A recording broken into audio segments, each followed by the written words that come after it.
Selamat pagi, baiklah di sini saya Tia Latih Sirait dari Poltekkes Kemenkes Jambi dari Prodi Sarjana Terapan Keperawatan tingkat 3 semester 5. Baiklah di sini saya akan memberikan materi tentang HIV dan AIDS. Kesempatan kali ini saya akan membahas tentang materi yang sudah pernah kita dengar maupun di media sosial, di berita, offline maupun online. Hari ini kita akan membahas tentang HIV dan AIDS. Tanggal 1 Desember kita memperingati yaitu Hari HIV dan AIDS sedunia. Kita sebagai anak remaja atau kaum milenial pada masa sekarang, kita harus tahu tentang HIV dan AIDS. Kita sebagai kaum remaja, khususnya generasi milenial pada masa sekarang, harusnya kita sudah tahu tentang HIV dan AIDS. Sebelumnya kita harus mengetahui tentang HIV dan AIDS. HIV adalah singkatan dari Human Immunodeficiency Virus, sedangkan AIDS itu adalah Acquired Immunodeficiency Syndrome. Jadi penyakit ini menyerang sistem kekebalan tubuh kita.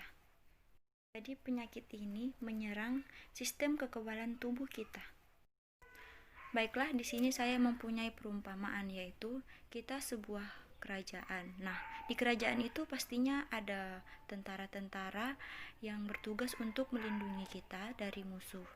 Nah, sekarang musuh kita ini adalah virus ataupun bakteri, khususnya untuk virus HIV.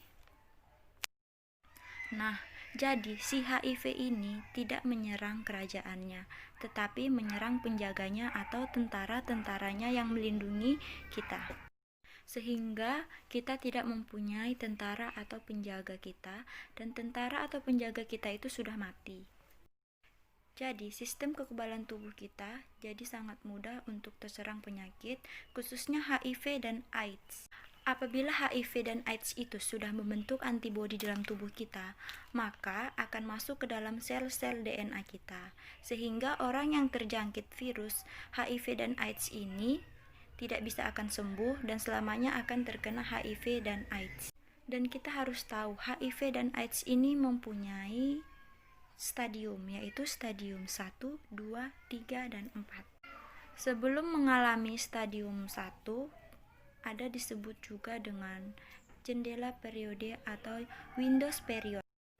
Apa itu Windows period? Windows period adalah di mana seseorang yang terjangkit atau terinfeksi virus HIV dan AIDS tidak mempunyai gejala yang sering kita ketahui, gejala HIV dan AIDS. Gejala-gejala pada Windows period ini seperti flu, demam, menggigil, dan muntah. Jika seseorang melakukan tes pada Windows period ini, hasilnya akan negatif. Nah, setelah memasuki Windows period, barulah masuk kepada stadium 1. Pada stadium 1 bisa disebut juga dengan asimptomatik. Ciri-cirinya sebenarnya belum mencolok. Orang tersebut tidak mempunyai gejala-gejala yang serius seperti gejala yang dialami oleh penyakit HIV dan AIDS. Pada stadium ini masih sama dengan Windows period. Namun, jika seseorang melakukan tes HIV pada stadium 1 ini, hasilnya akan reaktif atau positif. Karena apa hasilnya bisa positif atau reaktif? Karena antibodi HIV sudah dibentuk di dalam tubuh kita. Pada stadium ini waktunya cukup lama, bisa 5 tahun, 10 tahun, 15 tahun. Jadi orang tersebut tidak akan menyadari bahwa dirinya sudah memasuki stadium 1. Kemudian seseorang itu tidak mau diobati, masuklah kepada stadium 2. Pada stadium 2 ini tanda-tandanya sudah terlihat, yaitu ujung kuku berjamur, bibir berjamur, berat badan berkurang 10% dari berat badan asli. Pada kondisi ini seseorang itu masih belum mau diobati, jadi masuklah kepada stadium 3. Pada stadium 3 ini sangat terlihat tanda-tandanya bahwa ia terkena penyakit HIV dan AIDS, di mana gejala-gejalanya sangat mencolok seperti panas yang berbulan-bulan walaupun sudah diberi obat tetapi tidak turun juga, mual, muntah, kulit berjamur, bibir berjamur, kuku berjamur, dan berat badan terus-menerus menyusut. Jadi pada stadium 3 ini sudah sangat terlihat tanda dan gejalanya bahwa ia sudah terjangkit HIV dan AIDS. Kemudian sudah memasuki stadium 3 dan ia tetap tidak mau diobati, masuklah kepada stadium 4. Pada stadium 4 ini tanda dan gejalanya sudah sangat-sangat terlihat.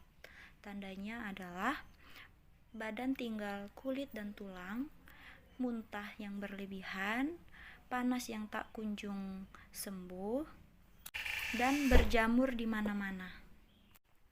Pada stadium 4 ini, banyak para pengidapnya akan meninggal dunia. Sebenarnya HIV dan AIDS itu banyak cara penularannya, diantaranya 1. ASI, yang kedua melakukan seks bebas dan tidak memakai alat kontrasepsi, yang ketiga narkotika atau narkoba, yang keempat memakai jarum suntik yang tidak steril, yang kelima cairan sperma dan vagina. Yang perlu kita ketahui adalah HIV dan AIDS tidak akan tertular melalui keringat ataupun air ludah seperti berjabat tangan, berciuman, berpelukan. Baiklah, adapun cara pencegahannya seperti melakukan seks atau berhubungan yang sehat dan menggunakan alat kontrasepsi, melakukan tes HIV, melakukan pemeriksaan IMS, dan mengikuti penyuluhan. Baiklah, sekian materi dari saya, lebih kurangnya saya mohon maaf.